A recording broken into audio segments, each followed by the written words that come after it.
तथा दुखी रहने वाले लोग इस वीडियो। आज मैं आपको एक कहानी बताने वाला हूँ जो एक दुखी गरीब आदमी और भगवान बुद्ध के बीच की कहानी है और इससे आपको बहुत कुछ सीखने को मिलेगा।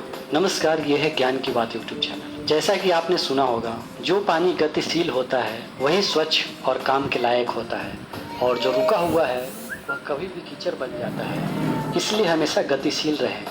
इसी बात को समझाने के लिए भगवान बुद्ध और एक दुखी गरीब व्यक्ति का मैं आपको कहानी बताने जा रहा हूँ। एक बार गौतम बुद्ध एक गांव में धर्म सभा को संबोधित कर रहे थे। लोग अपनी परेशानियों को लेकर उनके पास जाते और उनका हल लेकर खुशी खुशी वहां से लौटते। उसी गांव में सड़क के किनारे एक गरीब व्यक्ति बैठा रहता और धर्म सभा में जाने वाले लोगों को ध्यान से देखता।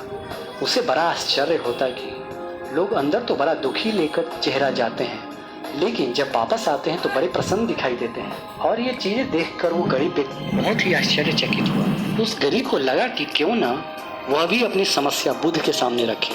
मन में यह विचार लिए वह महात्मा बुद्ध के पास पहुंचा। वहां जाकर उस दुखी गरीब व्यक्ति ने देखा कि लोग पंक्तिबद्ध खड़े होकर उन्हें अपनी समस्या बता रहे थे और वह मुस्कुराते हुए सबकी समस्या हल कर रहे थे। जब उसकी बारी आई तो उसने सबसे पहले महात्मा को प्रणाम किया और कहा, भगवान, इस गांव में लगभग सभी लोग खुश हैं और समृद्ध हैं, फिर मैं ही क्यों गरीब हूँ? इस पर भगवान बुद्ध मुस्कुराते हुए बोले, तुम गरीब और निर्धन इसलिए हो क्योंकि तुमने आज तक किसी को कुछ नहीं दिया। आश्चर्यचकित होकर गरीब बोला, भगवान, मेरे पास भला दूसरों को देने के लिए क्या होगा? मेरा तो स्वयं का गुजारा बहुत मुश्किल से हो पाता है।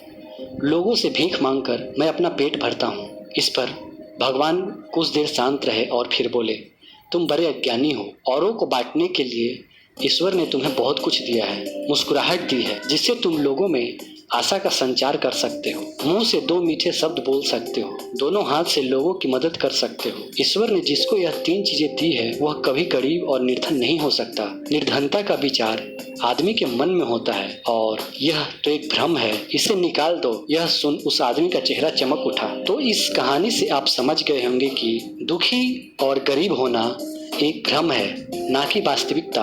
आप जैसा सोच रखते हैं वैसा बन जाते हैं। आप दूसरों की मदद करेंगे तो आप हमेशा खुश रहेंगे। तो ये था एक दुखी गरीब और भगवान बुद्ध के बीच के एक कहानी। अगर आप इसी तरह की ज्ञानवर्धक जानकारियां जानना चाहते हैं जिससे आप में सकारात्मक ऊर्जा